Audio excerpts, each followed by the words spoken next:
La inauguración de la exposición fotográfica que tienen ustedes a sus espaldas, que pertenece a un libro dedicado a arte e historia en el sur de Quintana Roo, que se vino trabajando desde el año 2006, se terminó en el año 2010 y se publicó un año después. Si lo permite Pedro, por decir, es parte de una investigación de la Universidad de Quintana Roo.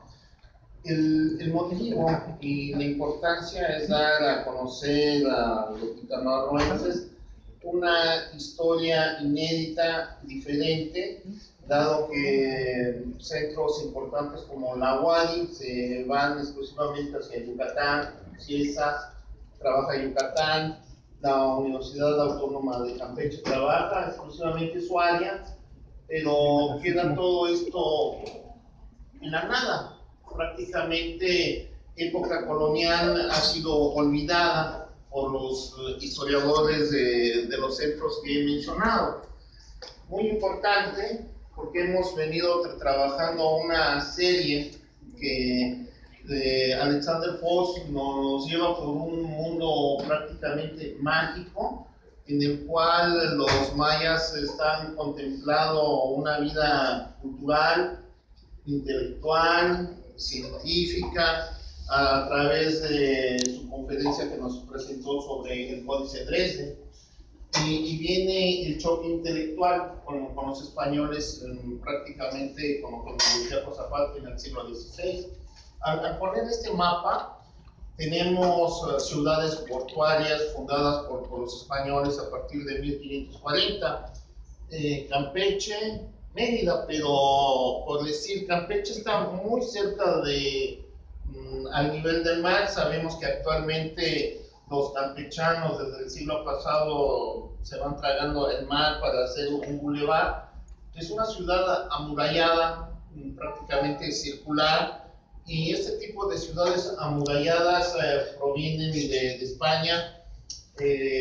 ¿Cuántos de ustedes han visitado Valencia, Sevilla? Son ciudades circulares, y estas ciudades portuarias todavía están hasta 7 kilómetros o 4 kilómetros distantes del Mediterráneo.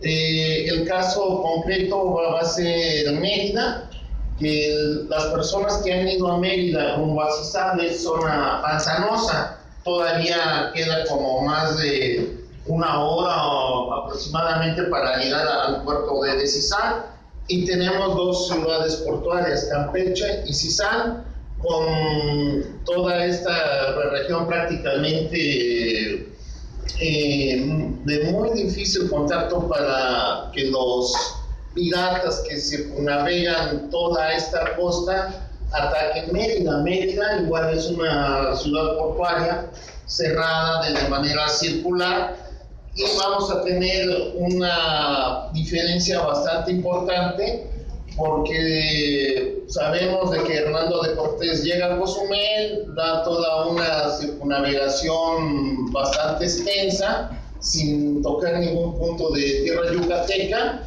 pero lo más importante que hemos visto en esta mesa, Bacalar, que es lo que vamos a trabajar en esta sesión. Bacalar no es una ciudad amurallada, es los confines del Imperio Español. Prácticamente estamos metiéndonos un poquito más hacia tierra adentro, y son las 3 ciudades más importantes del siglo XVI, en el momento en que los españoles están promoviendo 2 niveles de conquista, la espada y la conquista de la fe. Nos interesan ambas porque en toda esta región los piratas prácticamente ingleses están buscando materia prima para llevársela a Inglaterra, el palo de tinte. Es lo que sabemos por diversas investigaciones del Ciesas, de la UADY.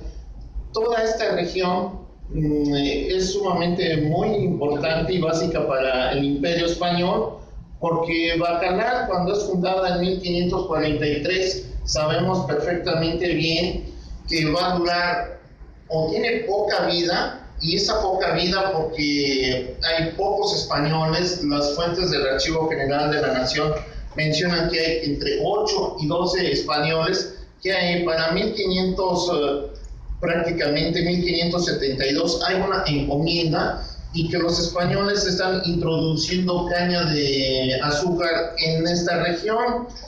A partir de este periodo 1543, los españoles van a refundar la ciudad hacia 1544 y van a construir la primera iglesia de piedra.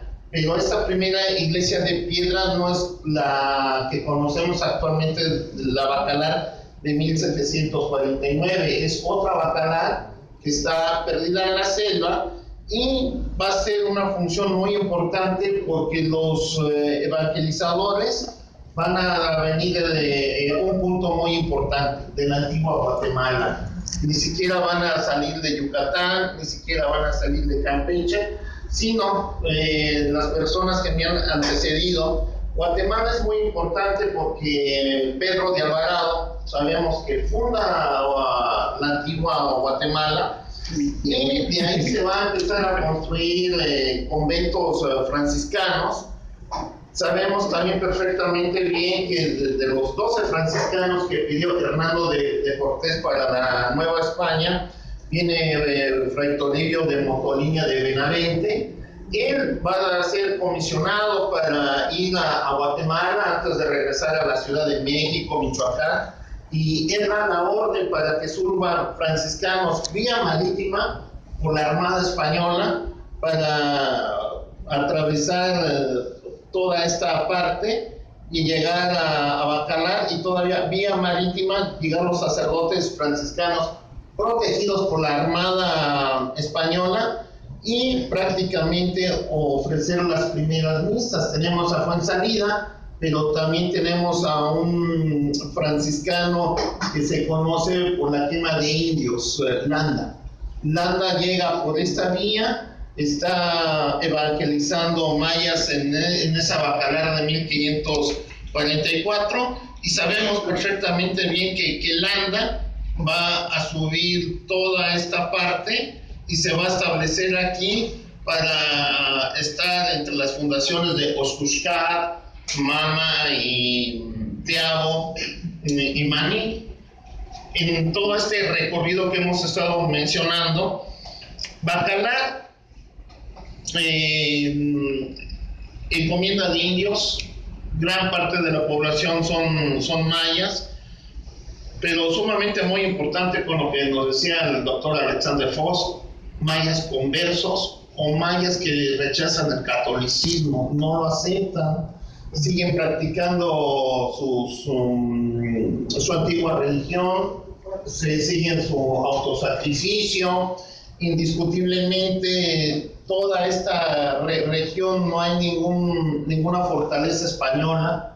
La más próxima la tenemos hasta Cizán. Sabemos perfectamente bien que hay desembarcos españoles, o más que nada desembarcos de franceses, ingleses, que penetran llegando a este punto hasta Tijosuco, atacan Tijosuco, lo incendian en pleno siglo XVI.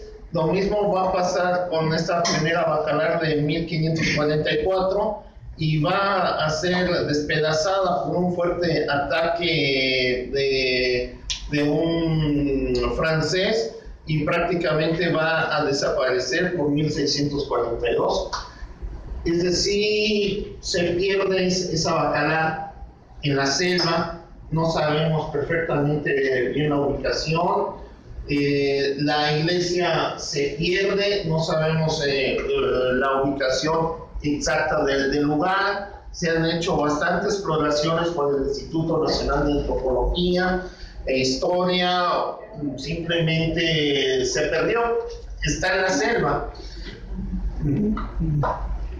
Tenemos, por decir, una de nuestras compañeras habló de Ostancá, que es una capilla del siglo XVI, en la cual, muy importante porque Dávila está circunnavegando en 1532. El fechamiento de esa capilla está entre el 1532 y 1540, cuando los españoles están muy cerca de Bacalar. Bacalar, al perderse prácticamente, no hay ninguna defensa del Imperio Español, porque Bacalar, por decir, al desaparecer Bacalar, un siglo o 1644, en esas fechas, los mayas atacan Tipún, que está allá por aquí, atacan la Manay, que son las últimas bastiones de la defensa española. Es decir, los mayas matan a los españoles, matan a los franciscanos, destruyen las capillas españolas hasta los cimientos. El Imperio Español no tiene defensa. Al no tener una defensa, viene el establecimiento inglés, y como hemos mencionado, a partir de la entrada, va a ser no solamente piratas, sino la entrada tiene un nombre precioso, el ejército de su majestad de Inglaterra. Las tropas inglesas están aquí. Las tropas inglesas van a construir fuertes de madera y va a ser un contrapeso, porque el enemigo va a ser para los españoles la idolatría de los mayas y el calvinismo de los ingleses. Dos enemigos poderosos va a tener la armada española. Los españoles van a fundar Chichanjá, que lo mencionó uno de Pedro, y lo tenemos en varias imágenes ahí ubicadas. Chichanjá, al desaparecer prácticamente Bacalar, va a ser fundada por los españoles en 1687 con la funcionalidad de atacar a las tropas de su majestad, y va a ser el último bastión del poderoso Imperio Español. Esta situación va a ser sumamente muy importante, porque Peter Schroeder en Esferas, Thomas Elliot en Mundos Transatlánticos, menciona que esta parte es zona de guerra, zona de frontera, y lo que menciona Pedro es una guerra mundial para el siglo XVIII.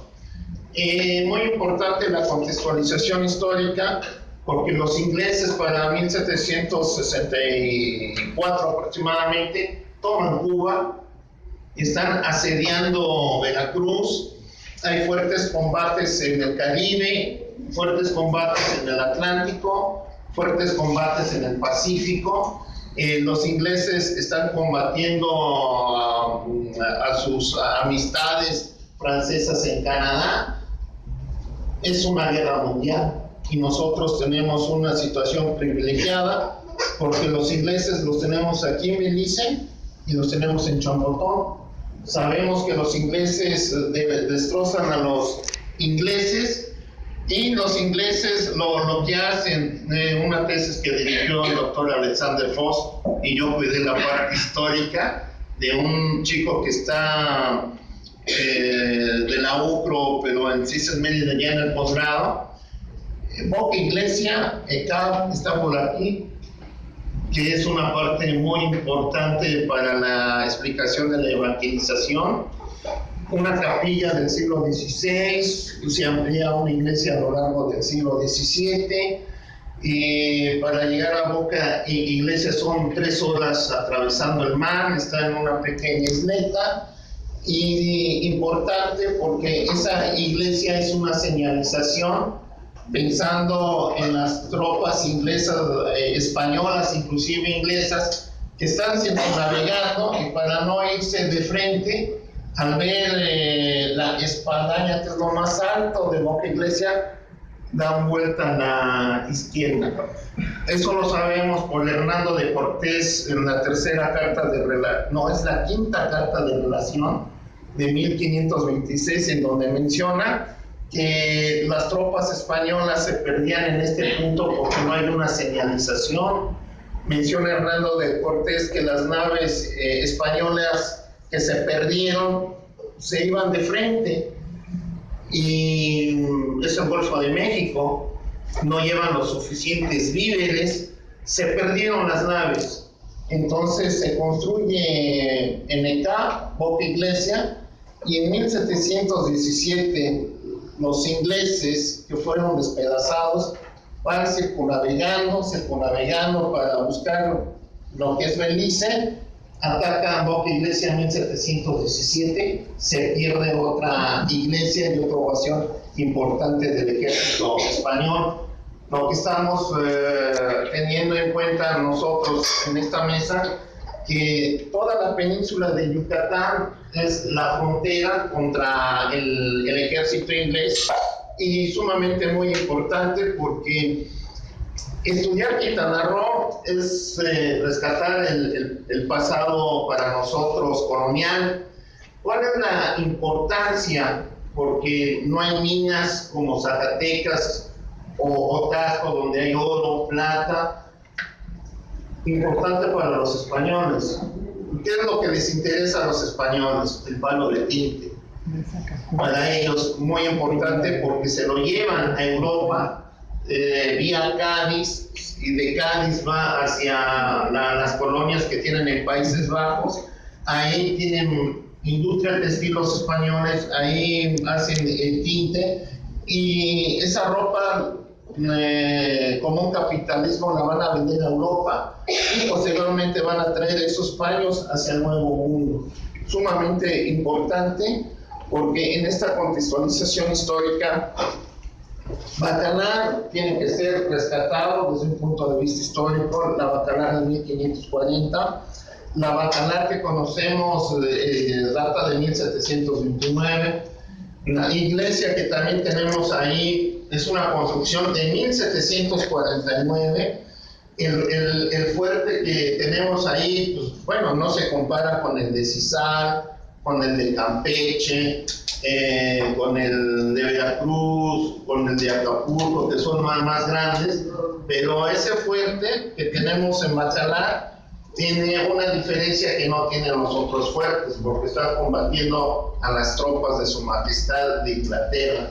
Es una diferencia bastante enorme y tiene una riqueza histórica sumamente muy importante este fuerte que les comento, porque es el último bastión del poderoso Imperio Español, y por lo cual, bueno, yo cerraría esta exposición teniendo en cuenta de que es una zona de frontera, de que los españoles tienen dos enemigos poderosos: la idolatría de los mayas y el calvinismo de las tropas de Su Majestad de Inglaterra. Gracias.